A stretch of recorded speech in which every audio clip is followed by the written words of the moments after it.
काय होईल कसं होईल याचा विचार करत बसून गुंता वाढवायचा नाही असं स्वामी सांगतात. तर चला आज स्वामींच्या या विचारापासूनच एका नवीन रेसिपीला सुरुवात करूया. अशी एक भेंडीची भाजी की जी तुम्ही एकदा केलीत ना तर नेहमी याच पद्धतीनं कराल, अगदी रोज कराल. तर इथं अर्धा किलो भेंडी घेतलेली आहे, स्वच्छ धुवून कोरडी केलेली आहे. तर आता ही भेंडी आपण चिरून घेऊया. आता भेंडी चिरताना कशी चिरायची बघा. एकदम मोठी अशी भेंडी असेल ना तर एक खालचं देठ वरचं देठ काढायचं आणि याचे 3 तुकडे करून घ्यायचे. आता छोटी भेंडी असेल ना तर त्याचे 2 तुकडे करायचे आणि अशी मध्यम भेंडी असेल ना तर त्याचे आपल्याला अगदी चमच्यामध्ये घेऊन खाता येतील एवढ्या आकाराचे असे भेंडीचे तुकडे करून घ्यायचे. आणि अशी खूप मोठी जाडसर जर भेंडी असेल ना तर मात्र ती आतून एक चीर देऊन घ्यायची. हे बघा, ही एकदम कोवळी आहे, जरी मोठी असली तरी कोवळी आहे.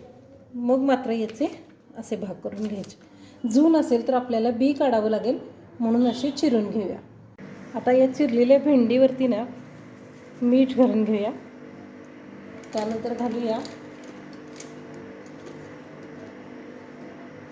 लाल तिखट,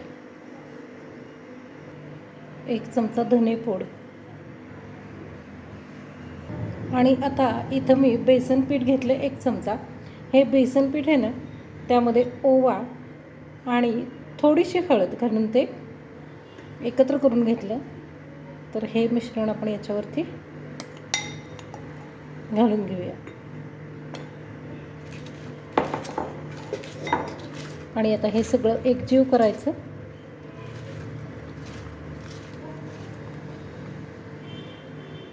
आता हे तयार मिश्रण बाजूला ठेवूया आणि मध्यम आकाराचे 2 कांदे चिरून घ्यायचे, अगदी बारीक चिरायचे.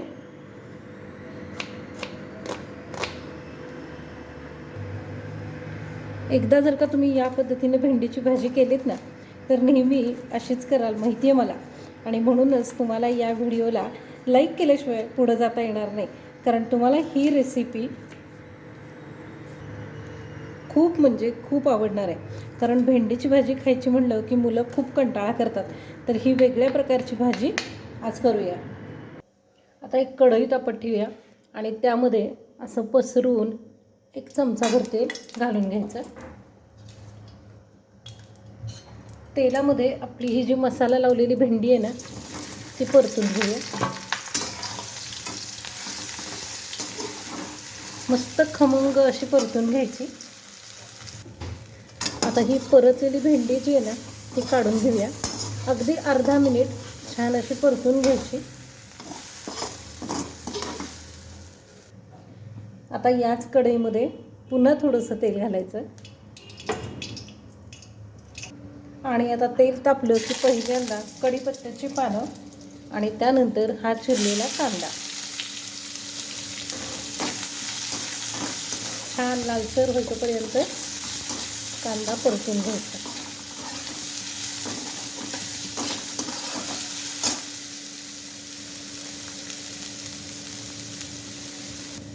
आता बघा, कांद्याला छान सोनेरी रंग आला की त्यामध्ये अर्धी वाटी दही घालायचं. मस्त असं सगळं एकत्र करून घ्यायचं.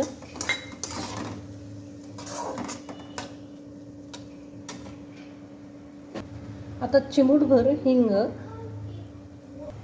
1 चमचा बेसन पीठ,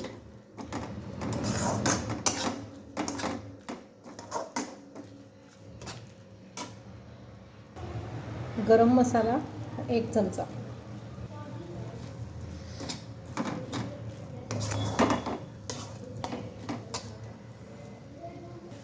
आता अगदी थोडेसे धने घालूया आणि आता मसाला लावून ठेवलेली ही भेंडी घालायची.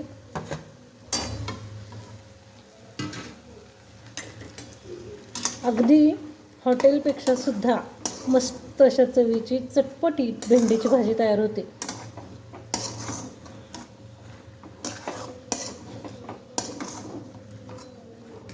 आता आहे हेच झाकण ठेवूया आणि मस्त अशी वाफ काढूया.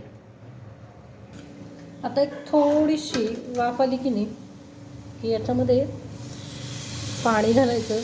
तुम्हाला जेवढी याची ग्रेव्ही हवी आहे तेवढं, पण अगदी थोडंसं घाला. आता बघा, पुन्हा एक वाफ काढून छान अशी भाजी शिजवून घेऊया.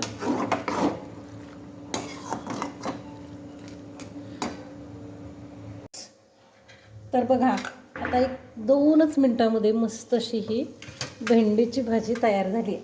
काय मग, घरातल्या सगळ्यांबरोबर तुम्हाला स्वतःलासुद्धा अशी मस्त चमचमीत वेगळ्या चवीची भेंडीची भाजी खायला आवडेल ना? मी तर बघा आज ही डब्यासाठी केली. तर चला, आज आहोंचा डबा भरूया मस्त चमचमीत अशा गरमागरम भेंडीच्या भाजीने. तुम्हाला जर काय ही भाजी आवडली ना तर व्हिडिओ लाईक करायला, चॅनल सबस्क्राईब करायला आणि व्हिडिओ शेअर करायला विसरू नका.